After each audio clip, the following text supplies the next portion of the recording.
As the title says, I'm going to show you how to change your cabin filter.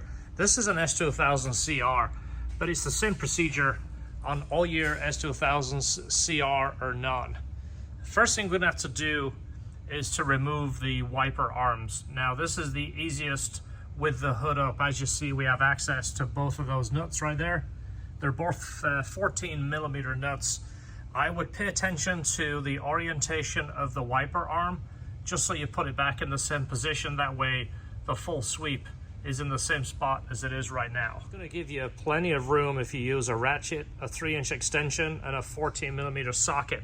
That way you're not going to scrape your cowl when you break this loose. You see, we've got plenty of room right here.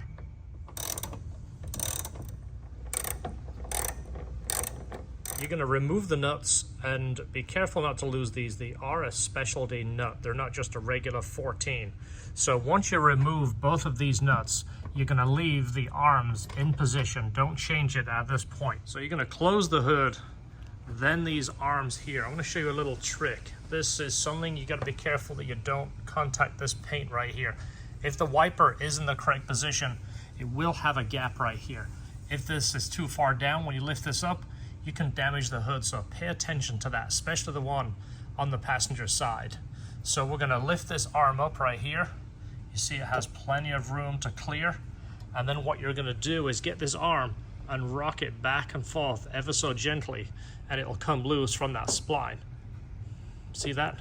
Then you lift it right up and it comes off without any issues. Now, it doesn't sound like a big deal, but what I would do is put this on the passenger side of the car, just so you don't mix them up.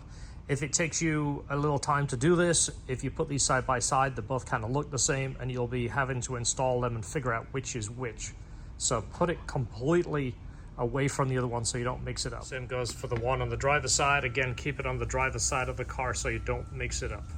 Now you're going to need the hood open, so there's a couple of ways you can get these little pins out. This rubber piece along here going through the plastic has little pins going through. Now you can get tools like this from Amazon. You need the end to be about a 2 or a 3mm piece. This one is a little bit wide. This is the easiest way. You get yourself a socket on a wrench. Now the socket needs to be about a 3 or a 4mm, and what you're going to do is, if you feel under here, right along here, there's a clip, and it's like a little arrowhead.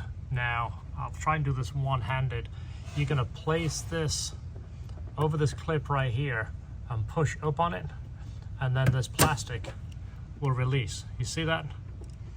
It's easier if you use two hands. I'm using one hand and holding the camera, but you're going to push up on that pin, which kind of expands that little arrowhead, and then you can pick up on the plastic. I'm going to remove it and show you what that pin looks like, and it'll give you an idea what I'm talking about. Once you get those clips off, this rubber seal will come loose. Now you see what this little piece looks like. It's kind of like an arrowhead. So the socket is squeezing those tabs together so that it can be released. The socket is obviously large enough to fit over the end, but not bigger than the thickest portion, so it's squeezing these together. Does that make sense? Now the next portion is, there's clips in the back. I wouldn't use tools here because you're working against the glass. Now I always like to use my fingers because I can feel what's going on. I can gently put pressure on it. As you see, it's coming loose pretty easy. But you don't want to use tools against this glass, even if it's a plastic. If you pry this way, you can crack the windshield. So this usually comes off pretty easy. As you can see, the rest of the clips are right there. Remove it. Keep the hood in the upright position. I already pulled this side, but this little rubber piece here that's molded to the plastic, you have to squish that down, and then you can pull it this way. This is actually going to come from the back side of the hood. There is a couple of ways you can do it, but as you see, this, you're not putting any stress on anything, and it comes right out. So that's what it looks like out. Now you can see the filter right there in that corner. Now this actually looks pretty good. We've seen these that are absolutely terrible because it's not an easy filter to change, so not many people change it. Now it's in a housing, and here's the little clip right here that you're going to release. You're going to push this clip backwards and then lift up on the filter. You see that? And then from here, You're just gonna bring it forward. There's another clip at the back. And again, just gentle, no prying. It comes right out. So it's actually not that bad. We've seen these that has, I mean, dust and flies and leaves and all kinds of such in there. It's not bad. So this is actually a filter within this cartridge. If you look at it this way, see you got a tab here, one on each corner. That you're just going to pry those out with your fingers and this filter cartridge will come out. I'll take that off and show you what it looks like.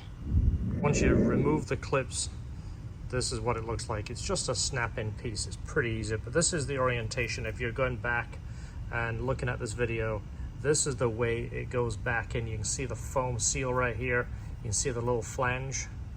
That goes to the bottom. This goes on top. Here's our new one, same thing.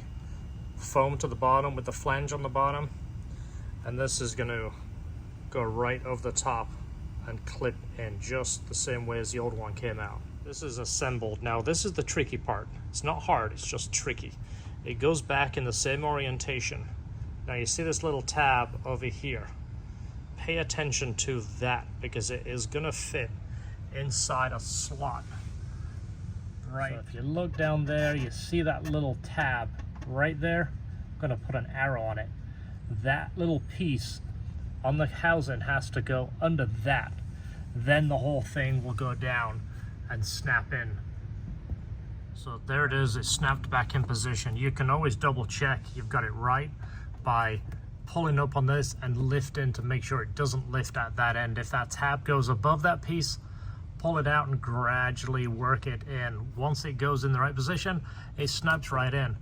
And it's pretty easy, but you will fiddle with that a little bit, just warn you ahead of time, but it has to go under that clip to snap in correctly. So that's it, your filter is installed. You're gonna put the plastic piece back on there and then that rubber seal and then the wipers in the reverse order of removal. Often when you work on these little clips here, the little pins, you'll find them missing. So right now we have 3 of them missing on this seal. So what I would do is I would just take one of these out the middle and I would put it in the end. As you see, that one has a split where someone has pried it off. But if you're careful to put this in there and don't tug on it, it should stay in there. It'll hold that rubber in place. All it does is sit across there for the hood to close down onto. So install the wipers back, tighten those 14mm nuts. You're not gonna crank those down, just be careful, snug them down. They are in a taper spline, so they don't need a lot of force to hold them in position. Double check the orientation before you close the hood and before you turn the wipers on. There is often telltale marks on the windshield where the wiper blades used to be, so double check that and you should be in good shape. Well, hopefully you found this interesting. It does have a nice clean cabin filter. Customer can now breathe easy knowing that it's done. If you like this video, don't forget, hit the share, hit the like, hit the subscribe, and we'll see you on the next video.